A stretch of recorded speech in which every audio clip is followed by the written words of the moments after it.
XSplit, you know, at the bottom, where you can just, like, Yeah. scroll and... So bad. It's like nowhere near big enough. Anyway, in the top right-hand corner, we do have our green Zerg player from Team KS. He is RainMan. And we haven't seen anything from RainMan today, unless I'm mistaken, so correct me if I'm wrong, but interested to see if he matches up to the amazing play that we've seen from both of his teammates, one of which is in the bottom left-hand corner. And it is going to be none other than the Red Terran Owl, who we saw demolish Protoss forces earlier on this evening. Now, if memory serves me right and correctly, I do think that RainMan is a GM level Zerg player. Very nice. Someone from the chat, please correct me if I'm wrong, but I really think I saw him in the GM League last season. So. Should be a very good match, and you know, if these two are teammates, which is what you suggested, that also means they get to practice against one another quite a lot. At least I suspect so. So they know they're thinking inside and out. And it's just 12 racks. Could very possibly be a 12-14 racks, and it could just be like early pressure. And yeah, it's going to be a 12-14 racks. Wow. So you know, it's pretty good. You can lift these racks up and start walling off at your natural as well once you put on some pressure. Not overcommit to anything, expand pretty early, maybe even take a third CC behind it as well. Just let me ask you one thing. Why would you build the Raxes in that position? I mean, because it's just in a forward position, like you're going to get to your opponent's base that little bit faster. Because you are going to want to put on some pressure with this, otherwise you may as well just one Rax expand. So for now it's very nice, and if your opponent does anything like try and come in to your natural, like you're kind of walled off for a little bit, so he has to go the long way around as well, so it kind of buys you a little bit more time as well. A little bit of an update on the Dutch scene. Knights Gaming, www.ks-gaming.com is what KS stands for. Oh, that's nice. That's nice. And LLL, I've heard of LLL before. Yep. I've heard of MCon before because we had MCon Darko earlier. Yeah, we do. Unfortunately, Darko lost. That is actually the name I remember. I saw some YouTube videos casted by one of the well-known casters, or better-known casters. So I do remember that. On AT Gaming is another one of premium Dutch teams. We have a bunker going down here. This is, of course, not to... Yeah, drones are being pulled. If that bunker goes up, that's actually pretty bad, because if the bunker goes up, you know, this player, what isn't really that much pressure from the Terran player, becomes very, very strong, and the SCV gets to the other side, and that's huge! Oh my god! The drones are going to go down, and all of a sudden, sixlings are out. The Marines trying to protect that SCV. They know he needs to protect the SCV, and the bunker goes up! Oh my god, just narrowly! And, RainMan a little bit indecisive there. And deciding what he wants to do. Two more links running in, a little bit of miscontrol. Two more Marines join up though. That's going to make this ever so more powerful. And that Overlord goes down as well. Supply blocking RainMan. Again, really not what he needs right now. As more Marines stream across the map. I'd like to see maybe an SCV or two pulled with this. Yeah, to repair the bunker. At the same time, he's only got one bunker, so RainMan, you know, he can just... RainMan's going to be able to bust this at some point, so what... I was actually going to do is that Lings actually now do start to come in, and it looks like that bunker will maybe... Oh, no, it will live, and so far, Owl, what looked to be just a slight pressure designed not to kill the Zerg player, might turn out to be something that actually does kill the natural. It's unbelievable. A little bit unfortunate for RainMan here not killing that SCV in time. It was just a matter of maybe quarter of a second.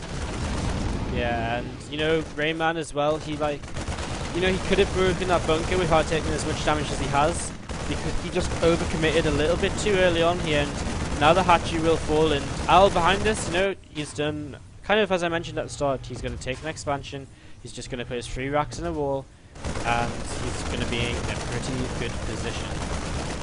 Yeah, we do have a Baneling nest going down. That's a pretty good decision, because, you know, once he defends this, he will want to counter-attack. Oh, and look at this nest macro. This is so good! Keeping those Marines alive for as long as possible. Look how much damage he did, losing 70 750, and that's game from RainMan. He probably, he saw with the Overlord that there's a wall at the natural as solid as rocks. No way to come back from this one. That's game. Yep. That was a quick game, so fortunately we are in the best of threes. So we will have another game very, very shortly. And we'll not have to wait. Again, it's like one of them attacks where he only pulls 2 SCVs, the 2 that were building the bunker.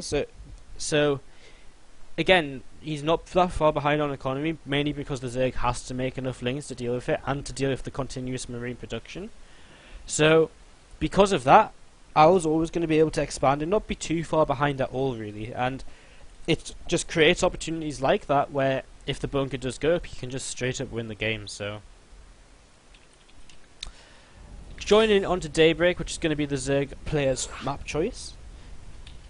And it's again obviously going to be RainMan against Owl, and we're just waiting for Belmont to accept the invite, and then we'll be off and going into game number 2 of the second semi-final.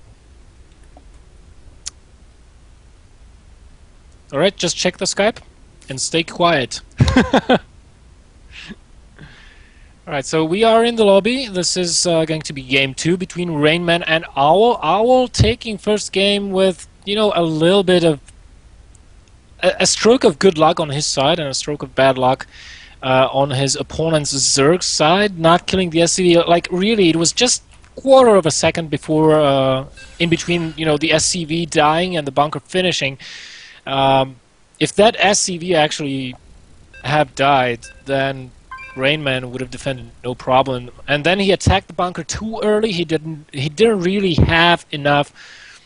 Cost him a lot of lings, not being able to break that bunker just narrowly, and that gave Owl a huge advantage that Rain just concluded would not be able to come back into the game from such. Which is pretty true, because he was only making lings for a long time, and he can't put any pressure on with it at all. So he was really far behind, and he just knew it was time to tap out. So in the bottom left-hand corner, we do have once again the green Zerg player, Mr. RainMan from Team Knights, and in the top right position, we do have Owl, apparently also from Knights Gaming.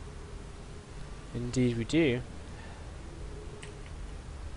And, you know, a lot of love actually for Owl in the chat. A lot of people give him some well played and wows and stuff as the game ends on the stream, so very nice actually. That's pretty cool. Alright, so after this, guys, we will have the finals of the Dutch Starcraft League qualifier number. And this time, I was actually just going to proxy 11-11.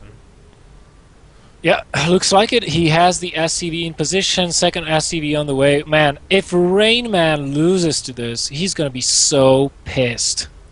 I mean, this is like a pretty cool position for it as well. It's not at the like kind of normal third position, so even if RainMan kind of went to scout for it, it's not going to be where he'd expect it to be, and he's not going to drone scout, or yeah, no, he's not. That's a 15 hatch drone, so double rack's going to go up. I just think that the lower racks is in vision of the Zilnaga tower. But he's not going to send anything out to take it. Well, if he does, he's going to see. But yeah, you're right. He's not going to see. I think maybe Al, because these guys are teammates, maybe Al knows. Well, you don't check for your proxy racks as that well. You just kind of rely on your control once it starts attacking. That is possible. So if he knows his opponent doesn't drone scout, maybe on Daybreak, then it's going to be a good strategy. It's always a good strategy after just doing a 12-14 as well, because you know it's kind of like the same thing again. Maybe your opponent doesn't expect it. All them kind and your opponent is like, nah, he's not gonna cheese again. Come on. He would do that. My own teammate, really. Well, but that's an interesting thing when